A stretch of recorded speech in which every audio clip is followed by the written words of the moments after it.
Good morning, everyone, and welcome to our Republican media availability. With us today on the House side are House Republican Leader J.T. Wilcox from the 2nd District and House Republican Floor Leader Jacqueline Maycumber from the 7th District. And from the Senate, we have Senate Republican Leader John Braun from the 20th District and Senate Republican Deputy Floor Leader Chris Gildon from the 25th District. With that, I will turn it over to House Republican Leader J.T. Wilcox for some opening remarks.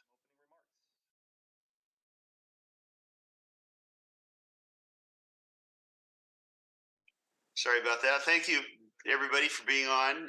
Appreciate you paying attention. I could tell from the Twitter stream that even when we were going at 1 a.m., a few of you were paying attention, and that's appreciated. I also want to say I really appreciate my House Republican colleagues that had an unusual number of late nights and stood up and gave energy-filled speeches on things that they believed in. I wish that the Democrats would engage in debate. That's one of the major disappointments for me this session. It's not a functioning democracy when only one side is willing to engage in the debate. It's not just about voting. It's not just about passing the bills that you want. You should be able to stand up in public and defend the positions that you have. And I would like to challenge the other side to do that. Cutoff had its normal number of surprises and a little bit of behind the scenes drama. I think in terms of policy successes, this is a good year for housing. After 2 or 3 bad sessions, this time I think that both sides had a commitment to getting the bills out that would actually expand buildable space. And Republicans and Democrats, with a mixed coalition, were able to do that with lot splitting, with expansion of ADUs, and with the middle housing bill. And some of these were controversial. I think probably the impacts are going to be felt more slowly than both sides think, because building just doesn't happen that fast. On the another upside, the Democratic bills that would have made it much harder to be a landlord, a housing provider, died in the last 30 hours or so, including 2 bills that really get at rent control. That's a really good thing for us. On the downside, the religion of environmentalism meant that there were a handful of bills that were passed that are going to make it harder to address our housing emergency. And that's not a good thing. We can have both a good environment, we can fight carbon, and we can have a rapid pace of building. But these bills, unfortunately, didn't do that. We also saw, I think, a regression when it comes to fighting crime. Although we had some painfully slow progress, perhaps, in allowing police to do their job and pursue, thanks to the Senate, we also, I thought, saw some reversals when it comes to holding people accountable. We reduced sentencing for people that do the most heinous crimes, and ironically, we reversed a few decades of enhancing penalties for people that use firearms. At the same time as the Democrats decided it was smart to make it harder for people that haven't committed a crime to obtain legal firearms. A whole bunch of other things. I don't want to dominate this. I'd like to turn it over to the person in our caucus that orchestrated the whole debate. And by the way, I hope you will look up her speeches. I have rarely seen one person in our caucus deliver as many very high quality, fact-filled speeches as our floor leader, Representative Jacqueline Maycumber, did this week. So Jacqueline, would you fill in the places where I missed? Thank you, JT. I appreciate that compliment. We had great successes and then some confusion. When it comes to drug use, we passed a policy that made it illegal to create fentanyl pills that look like other medications or candy for children. Yet at the same time, we did not pass policy to make it illegal to possess or consume those horrible drugs, fentanyl drugs. So we did not pass any meaningful Blake reform. In education, we passed policy to the tune of $1 billion to backfill some of the COLAs when it comes to teacher salary. But at the same time, we didn't pass an increase in special education funding that is necessary for our students that really need that assistance in schools. We passed an auto theft prevention policy to really look at the almost 90% increase in auto thefts in the state of Washington in the past year. And yet we didn't pass any meaningful pursuit bills when it comes to auto thefts. JT Leader Wilcox mentioned that we've had some great housing reform policies. So we loosened restrictions on middle housing, lot splitting, ADU building, all within the urban growth boundary. And yet, if you live in a rural area, which is in the Growth Management Act, you actually had more restrictions put on you when it comes to climate planning. So there's a tale of two sides. Leader Wilcox mentioned, again, just the shocking things when we talk about crime and victims. We reduced enhancements, the legislature reduced enhancements for violent crimes and the use of weapons and guns when it comes to the most vulnerable adults and school zones. And those enhancements really keep people safe when we talk about the most vulnerable people in the state that we're trying to protect. And we reduce those enhancements. We also reduce sentencing for violent criminals when it comes to releasing them sooner. And yet, then we reduce the victim compensation. So there's always two sides. We had some great successes, but then some just not successful sides for those who need it the most. The victims, the most vulnerable adults, our special education, and our rural areas. So those were the back and forth of the floor debate. I'd like to turn it over to Leader Braun for the Senate.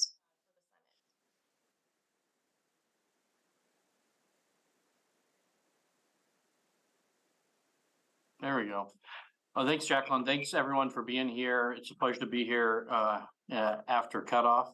I think that both Representative Wilcox and Representative Maycomber covered a lot of the key points, and certainly many of the issues are similar in the House and the Senate. I would just put it kind of in the context of our priorities when it comes to public safety. I feel pretty good. I mean, we passed out both a Blake bill and a pursuit bill. These were hard fought to get them. In the case of the pursuit bill, even was never heard in the Senate and ultimately pulled directly to the floor and passed off. Neither of these bills are in exactly the form the Republican Senate caucus would like to see them, but we are committed to supporting the legislative process and provided votes to keep them moving, keep them in play, and make sure we have a chance to continue to debate these and get the kind of policy in both these areas that our state deserves. So I think, while not a perfect track, we are on a track to get where we want to be on public safety. The only other thing I'd add is the funding for the criminal justice the training centers, regional training centers, seems to be moving forward. We'll know when we see the budget, but I have reason to believe that that's gonna work out as well. So I think we're on a decent track when it comes to public safety. Still much work to be done, but the process is working after some hiccups. On affordability, I think that previously covered two issues. I'd highlight housing, and that's been well discussed. We got some good housing bills moving from both chambers. The one I would highlight, and I think Senator Gildine can talk more about this, is the permitting bill in the Senate. Is a great bill that's been worked with significant input from both sides of the aisle. And there's, of course, all the other housing bills that were mentioned previously. We can talk about that there if there's questions. The other one I would highlight when it comes to affordability is healthcare. And a key area we had a lot of debate on is with hospitals. I was very concerned. There were some pretty rough bills that were in rules and even on the second reading that would negatively affect hospitals. Several of those died. They didn't make it across. The ones that did, in particular, the nurse staffing bill was significantly modified to make it doable and make it, so it doesn't put another gigantic strain on our hospitals that are already suffering. And then there's another one I'll mention, the PTSD bill, which is accurate in recognizing the challenges our nurses face, but also was enormously expensive. That was modified to make it both responsive to the challenges nurses face, but also do it in a way that hospitals could execute and afford and not drive up the cost of healthcare. So I think we're on So there's some good things going on when it comes to affordability. And the last thing I'd mention is education. And on that issue, I think the most important thing going on is the funding for special education. Good bill passed off with a strong, I think actually unanimous vote for special education that significantly increases. I would say it doesn't quite do all the things we need to do to fund special education, but it's a big, meaningful step in the right direction. And I'm very proud. We also added in there some money for advocacy for these children to make sure that they're getting the advocacy they deserve when it comes to their individual learning plan. So I think that's the big news. There's, as was mentioned, there's some funding for additional salaries for teachers. I think that we're in a position where we would like to see teachers well paid. They are already, I think, number 4 in the country in terms of our pay for teachers. So we're doing well. What we're concerned about is are we getting the results we want? And I think the numbers say we aren't. So I think we got more work to do there, but luckily we have bills to do that with as we switch sides and we look at House bills and the House looks at Senate bills. Lots of other things going on. Happy to take other questions, but I'll stop there and turn it over to our Deputy Leader, Senator Gildon. All right. Well, thank you and good morning, everyone. Happy day after cutoff. It's been a long week for everyone, I know, but glad that you're all here today. I'm not going to rehash a lot of the things that we've already spoken about. I think that the 3 previous speakers have covered that very well. But I would like to go into just a little bit more detail about some of the housing issues that we've been dealing with here in the legislature. And I think that we've made some really good progress in a number of areas, specifically regarding permitting reform, regarding density. We have taken off the table proposals regarding rent control. And then there's still one big bill that remains for debate. But talking about permitting specifically, Senate Bill 5290 passed out of the Senate with a great bipartisan support. It does a number of things. It gives builders some certainty that their permits are going to be processed in a timely manner, which encourages development. And it gives cities and counties some tools that they can use to help them actually meet their timelines. I think that's going to have some really good effect because right now, I mean, on a median priced home, the time that it takes and the cost that it takes for permitting adds, about $30,000 to the cost of a home. So if we can lower that, we're going to start making a real difference. Density, we still have the transit-oriented development bill and the middle housing bill that are out there that can have some impact. But as Representative Maycomer said, we shouldn't focus just on the urban areas and increasing density. We've got to look outside of the urban areas and find ways to allow some more housing options in those areas as well. But then we still have House Bill 1181 that just came over from the House to the Senate that would incorporate climate change planning into the GMA. If that bill progresses, I have a real fear that it could undo a lot of the good work that we've done in the housing arena. So we're going to be watching that very closely. And I think I'll go ahead and close there. Thank you. All right, let's go to questions. We'll start with Jerry Cornfield, excuse me, from the Herald. Hey, good morning. A quick question for Representative Wilcox, just on the vehicle pursuit, the bill that passed out of the Senate is pretty much identical to what stalled in the House. So at this stage, given the bipartisan vote in the Senate, what's your strategy in terms of speaking with and convincing the speaker to bring it to the floor, even if she doesn't have a majority of votes in her caucus?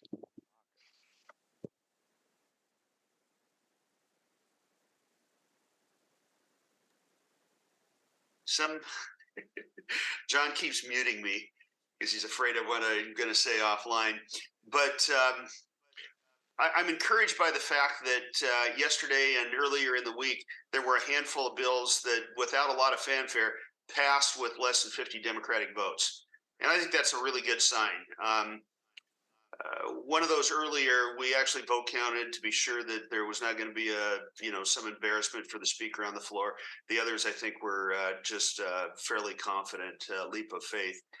And so I think our legislature is starting to work again in a way that will allow these bills from the middle that don't require unanimous consent or nearly unanimous consent of each caucus to advance. So the stage is set. I believe that the speaker wants to do this, and I also feel like there is an independent group of legislators in the Democratic caucus in the House who are more aggressively making their opinions known, and I think fighting back against the idea that a group of loud voices can stop things that the majority of people want. And I will do everything that I can to try to facilitate that for the speaker. And I want to point out that in spite of what some people have said, we left every possible route open for the House bill to make it using regular parliamentary procedures. We waited until the very end to do a motion that actually is enshrined in Reed's rules from the 19th century. Nothing really innovative about that, but it was the last chance. And I don't want to disrupt them. I want to give them every opportunity to do this at their own pace as long as they do it. But we're not going to give up. And we'll continue to do parliamentary maneuvers at the last minute if it's necessary. Jerry, did you have a follow-up? Oh, I'm sorry. Just for Senator Braun on different bill, the bill to lower the legal limit for driving drunk was on a calendar early yesterday. It did not get a vote. Any insights on whether your caucus was disappointed in that or had any reaction to not being able to lower the limit?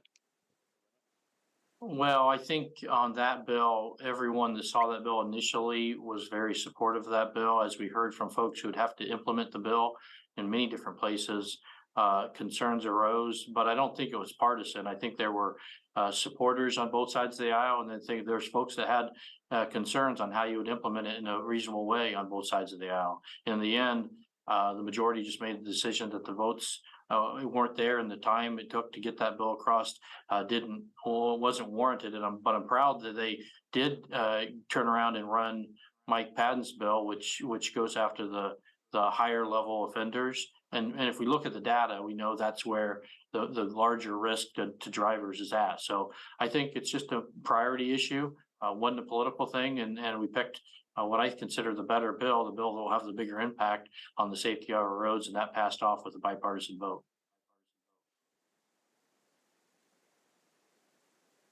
All right, next we'll go to Shauna Sowersby from McClatchy.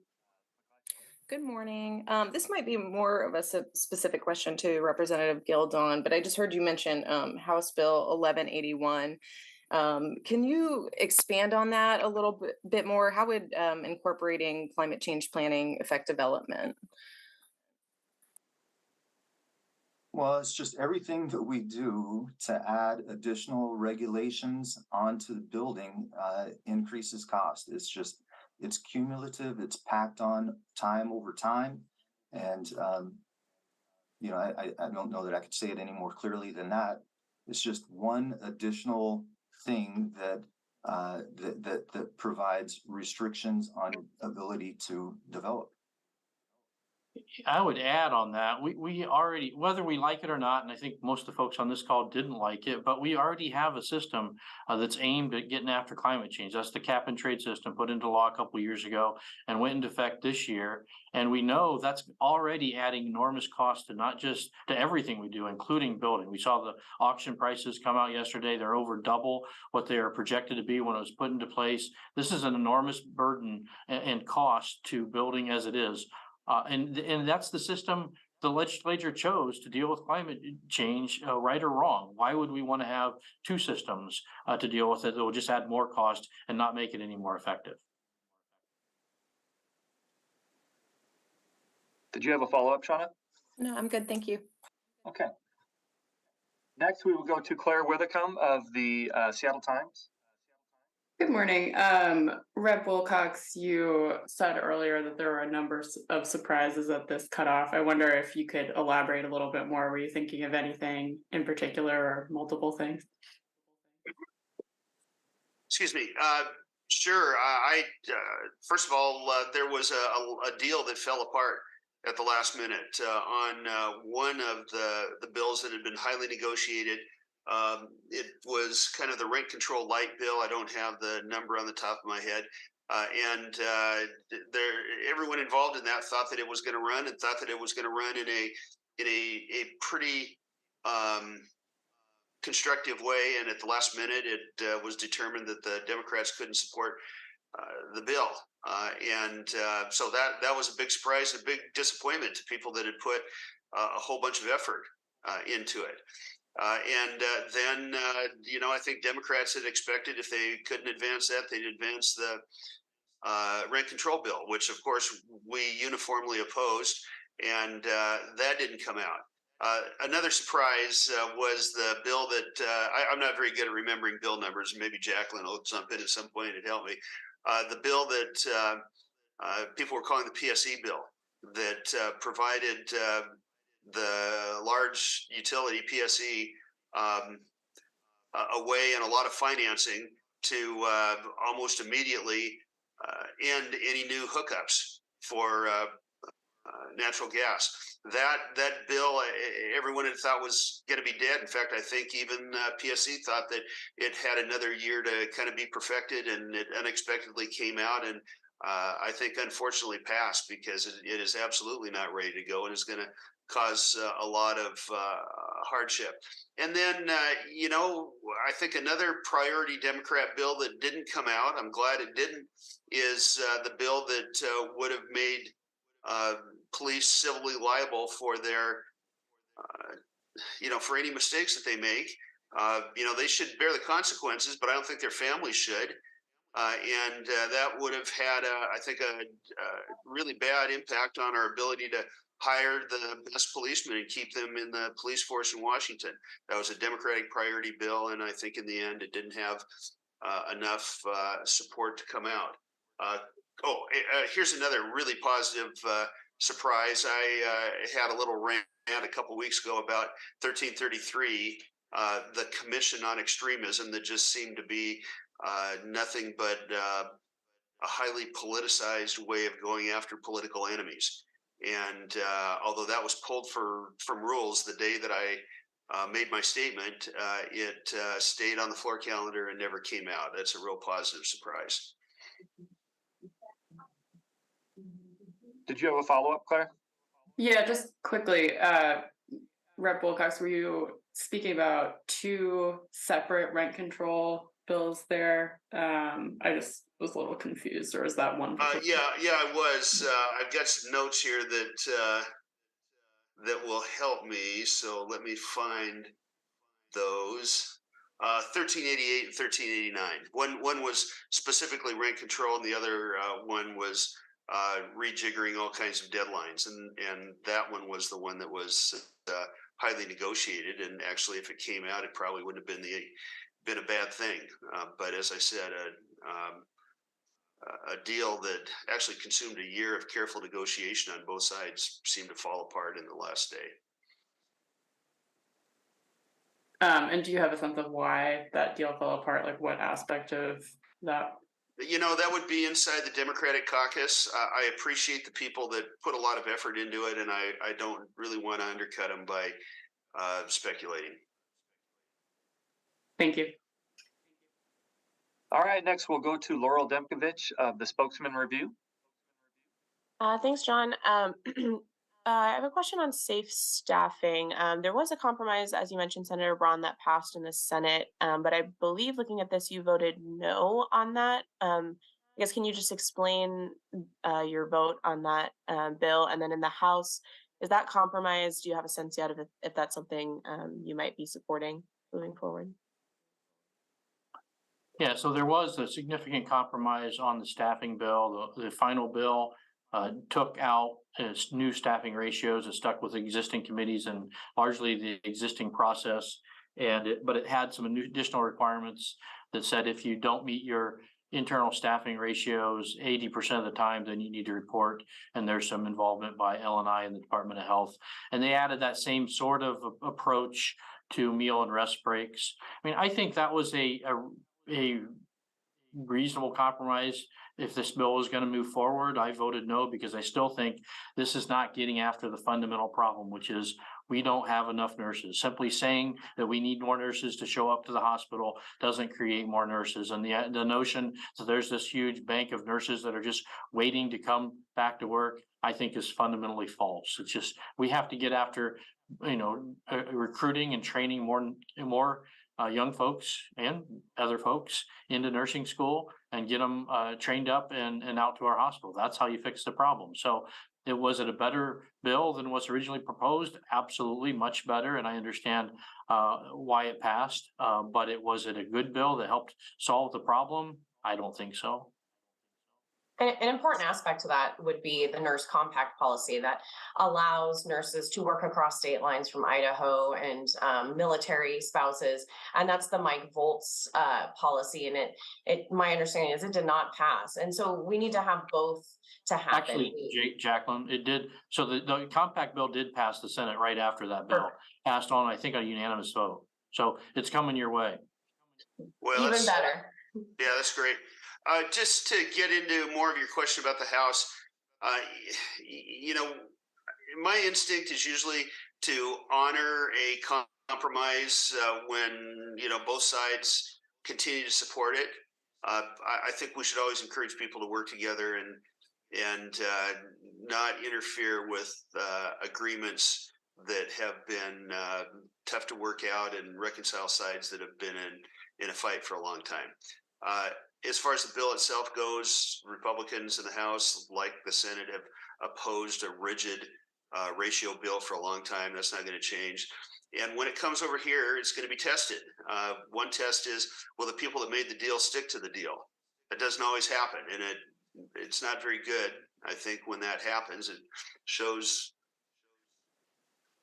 I think, a little bit of lack of confidence in the process. So we'll see if they stick to it here in the House.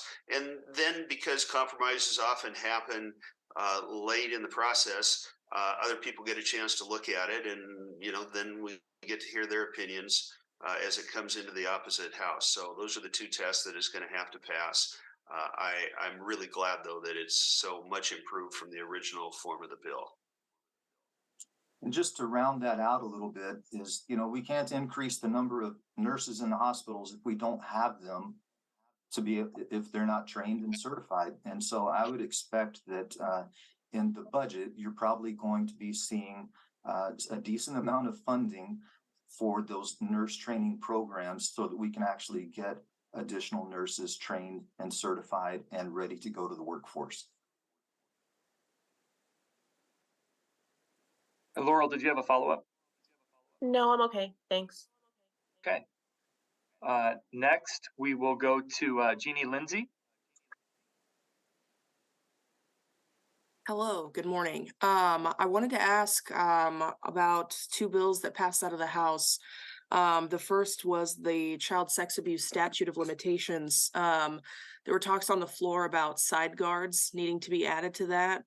Can you talk a little bit about what side guards or additions you're hoping to see in the Senate? Jacqueline, I think you've been more involved. I'll back up, but I think you should have the first shot at it. To my understanding on that policy, some of the side guards were unlimited, and then there were insurance. Some of the policies that were written for insurance for the schools hadn't been established or weren't established, go past 8 in 1980s. So there's concern there on how that would work and who would hold that liability to that 1%. That understanding how that policy would be a broad range, but just specific to the individual or any of those institutions that are liable. So that I believe was the issue on some of those sidebars. Yeah, I thought you hit it pretty well, Jacqueline, but let me just draw a distinction. We've always been in favor of unlimited criminal liability. for people that abuse, and we'd continue to support that. There should be no way out in terms of the criminal justice system and prosecution for abusers. I think Dan Griffey has been very, very eloquent and determined about that. This was about civil liability, and we would be in favor of very extensive liability. But the reason that we feel somewhat differently about unlimited liability is this could also take down institutions that are positive for our state and our community if there were no limits at all on them. So we want to make the individuals criminally responsible to the greatest extent possible, and we want to have liability, but not without limit when it comes to institutions. Did you have a follow-up, Jeannie? Yeah, I also wanted to ask about the domestic violence legislation. There's that big giant bill to kind of overhaul or redo a lot of domestic violence statute. I'm wondering if you can speak to some of the changes that could or should happen on that bill for you to, support it more fully. Jeannie, do you have that number? There was a couple policies that were coming through the process.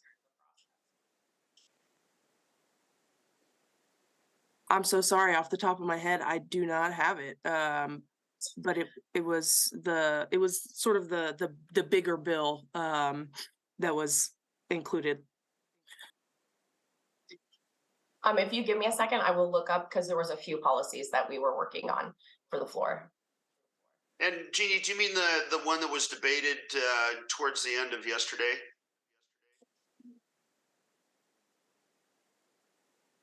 Yeah, 1715.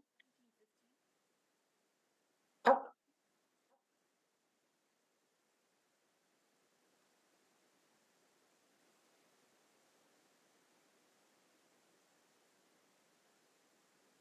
It was Representative Davis's bill.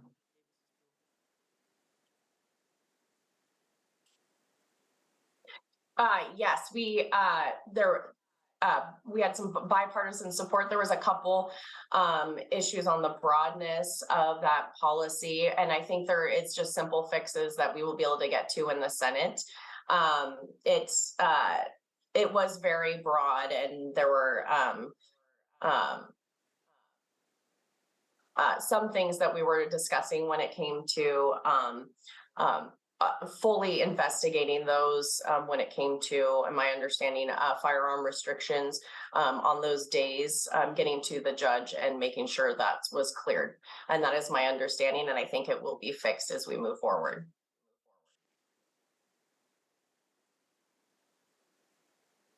All right. Next, we will go to Drew Mickelson of King 5. Good morning. Thanks for your time. I know it was a late night for a lot of you. Back to the surprises and back to the pursuit issue that came up in the Senate. I think a lot of folks were surprised by that. Senator Braun, were you part of any of those negotiations? And if not, how surprised were you when this bill came up from Senator Dinger, of all people, who had been so vocal about not entertaining the idea for so long? Well, we were involved from the very beginning. We've tried to both keep a lot of pressure on the need to do this bill and also some space for the process to happen. And right up till the end, we expected the bill to come from the House. I think the Speaker made it clear in the last few days she was not going to do that, and that kind of prompted the move in the Senate. I credit the Senate majority for finally, after 2 months, having that conversation. And it was a tough conversation for them. I'm not in their caucus, but what I was told is that was a 14 to 15 decision, with 15 people agreeing that it needed to come to the floor. I think the fact that Senator Dinger was involved in that process was only because she is the chair and they tried to respect their chair. But she has been the person, more than any single person, that stood in the way of that. The fact that it was her striker, and then that's how it came out, is just the fact that she's the chair, and that was the way they run their caucus, not because she wanted to. Although I did find it interesting in the end, after arguing against the bill largely, changed their vote and voted for it, but that's certainly her prerogative, and I think maybe encouraging. But yeah, we knew that that if we hoped, at least if we gave them space, that the folks in that caucus that wanted the bill would fight for it, and that when we had committed that if they did that, we would help them get it off the floor of the Senate and keep it in play, and that's exactly what we did. We also felt a little bit boxed in because the policy they brought out, or they insisted on bringing for a vote, was pretty narrow. It's weaker than even the one that passed off with a strong bipartisan vote last year. It's very similar to the one that the House brought forward out of committee. And while it does do some things, and it is what I've called a half step in the right direction, it's only a half step, and and the people of the state of Washington deserve more. So while we remain committed to the legislative process, and we were willing to help get that bill moved off the floor of the Senate, we are very much focused on improving it, making sure we get after all the other things that are causing lawlessness around our state. We offered a couple great amendments. I think Senator Gildon offered a great amendment on reckless driving that would have potentially saved 2 lives of young children last week. We offered a bill on getting after auto theft, which is up enormously in our state over the last couple of years, and despite arguments to the contrary, has a big impact on people's lives. It's not just a property crime. We have real life examples of those auto thefts actually ending up harming people, even killing people. And not only that, if you're a single mom or someone living in poverty and you lose your car, that is devastating, and there's no getting around that. So I think the bill has more work. We have worked proactively to allow space and to help with votes where needed it, and we'll continue to do that, hoping that we get a bill out that really makes a difference in our state. Hey, Drew, I think that this also proves that the press as an institution still has an impact in Washington and can help highlight important issues. I don't think any of you took a partisan side, but you took a side on behalf of informing citizens and cutting through a lot of the rhetoric. And I'll also give credit to the P42 organization that held a rally that was so well timed. It happened exactly at the time that the bill was brought up in the Senate. They brought and honored family members of victims, people that have been killed as a result of the disastrous legislation of a couple of years ago. And Brandy Cruz was there, another member of the press, not taking a partisan side, but taking the side of the public and the victims. And this is the big issue where, so far anyway, the voice of the people of Washington have made an impact. And I hope nobody thinks that it's done. A watered down version got through one house of one branch of our government. There's a lot more left to do, but I'm glad to see that there's a few issues where I think just the public interest comes through. Did you have a follow-up, Drew? No, thank you. All right, next we'll go to Elena Perry. Hi, yes, good morning. I wanted to ask about House Bill 1240, given its successful passage from the House last night. Do you have any sense of how that's going to do in Senate? That's the assault weapons ban.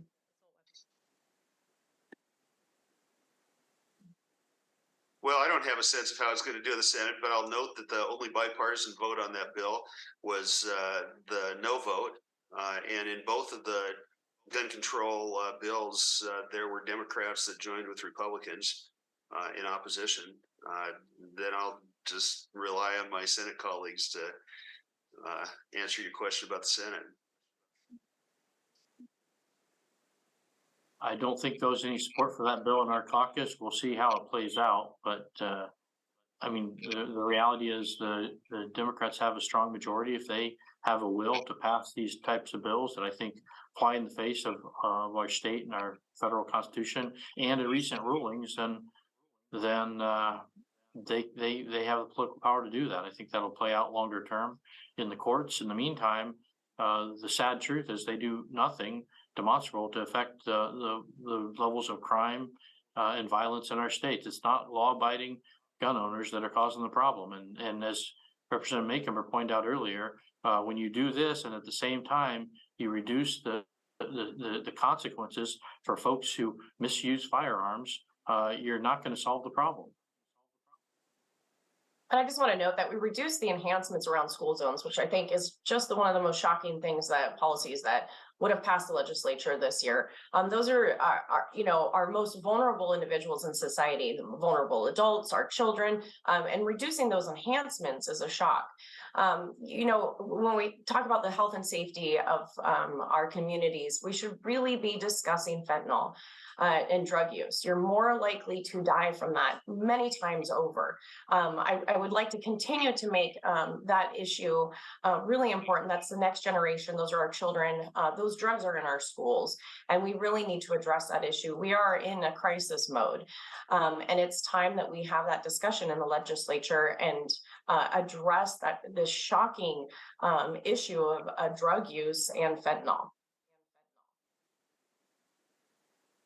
Do you have a follow-up, Elena? Nope, thank you.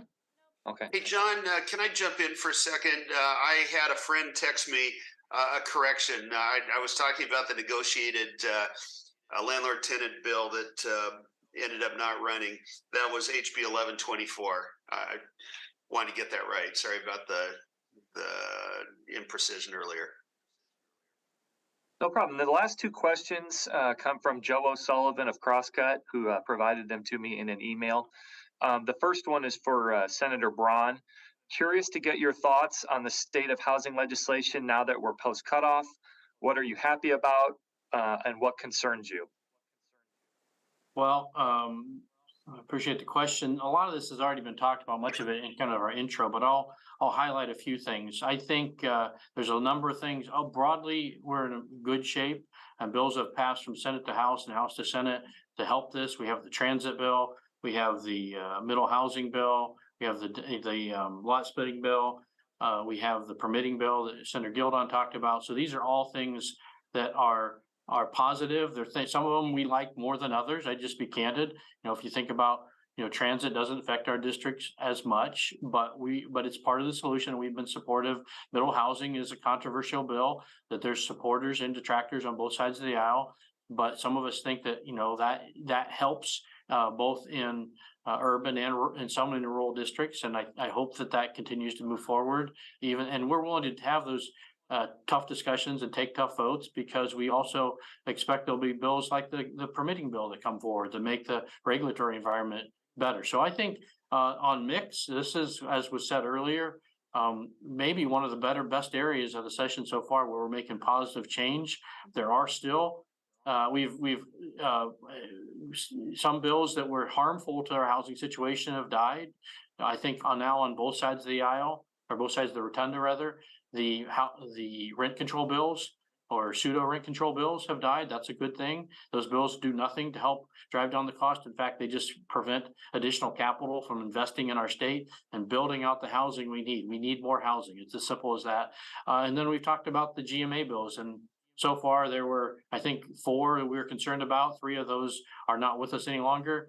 The one that we talked about earlier, the climate change bill that involves GMA, did come over to the Senate. We'll see how that fares in the Senate, but we're going to stay focused we're willing to take on tough topics. We're willing to have hard discussions, but we're going to do that only where we're making the prospects for more housing, more affordable housing better. And we're going to resist strongly the bills that make it more expensive and more difficult. And then the last question, again from Joe Sullivan of Crosscut, is for Representative Wilcox. Curious to hear any insights into your amendments and speeches in last night's debate over House Bill 1240. I heard a lot about issues with the intent section and also how the courts might interpret this in the wake of the U.S. Supreme Court decision. Were the speeches aimed at setting the stage for whatever legal challenges emerge against House Bill 1240 if it becomes law? Okay, first let me talk about the intent section. The intent section had some very intense language in it, directed at individual groups of people, especially young men. And I'd like you to go back and look at Representative Mary Dye's speech. I thought that was a moving, careful speech from a very smart lady who sponsored a bill earlier this year about a commission for young men.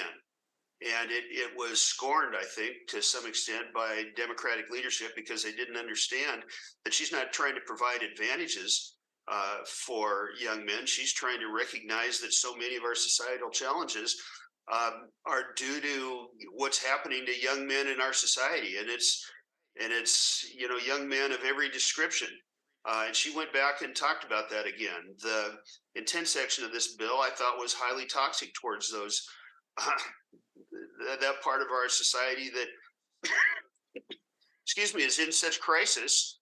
And we help everybody by trying to help those people that admittedly are disproportionately represented among some people that commit atrocious crimes. And we should be addressing the people part of this as much as we address any other part. So I was proud of the fact that our caucus was trying to go much deeper, and I thought that Mary Dye just gave the most sincere, heartfelt speech that I could imagine in that. I immediately told her how proud I was of her because I knew exactly what she was talking about, and I hope that her bill comes back and that the other side understands this isn't about perpetuating supremacy of any kind. It's about recognizing how much of the worst parts of our culture right now come because we have this crisis among young men. No, I don't think that we were trying to help any lawsuits. I think the lawsuits are going to be pretty easy. But I will say that, maybe one thing that motivated a lot of our people, and it's so easy to look self-righteous when you talk about the fact that you swore an oath, but that oath was created for a reason. And how would people feel if a doctor swore the Hippocratic Oath and then went right out and started doing harm to patients? We swear an oath to uphold the Constitution. And we should all take that seriously. And when the constitutional issues have become more clear over the last few years, it seems like we should try to conform to that if we believe in building up our institutions. All right, with that, we'll go to closing remarks and back to you, Representative Wilcox. Well, I'm glad to be back in the building and having a debate again. I believe that things are looking a little brighter, even though there's some bills that we really dislike and disapprove of. Being in the building, seeing a lot of you face to face means an awful lot to me. And I'll go back to something that I said earlier. Democratic Republic requires open debate, and I believe that all four caucuses are trying to do better, and I don't want to undercut that. But I also think we owe it to all of you to have Republicans and Democrats somehow equally taking part in debate. And I really hope, for the sake of our institutions and to provide a little drama for all of you, that as we go through the next 45 days, Democrats will stand up and defend their opinions instead of just imposing their will by voting without talking to you and the public and us. I'll just wrap up by just saying, look, we're making good progress on our priorities, on public safety, on affordability, on education. We've talked a lot about what we've done. I'm particularly proud of the work we've done in public safety. This was our top priority, and with only 20 votes out of 49, we have limited options, but we've worked hard to help the legislative process work by leaving space for the other side to negotiate this. By offering to help where we could. And I want to say, and I said this on the floor last night yesterday when we talked about the pursuit bill, I'm super proud of those folks within the other caucus who stood up and said, no, we disagree, and found the courage to run a bill that had, came right down the middle with Republican and Democrat votes. That's happened twice prior to this cutoff with Blake and Pursuit. And that's a sign that maybe Washington's back on a better path where we're not locked into tribal politics. We can find solutions that fit our state more broadly. And so thanks for being here, and we look forward to talking to you more in the future. Thank you, everyone.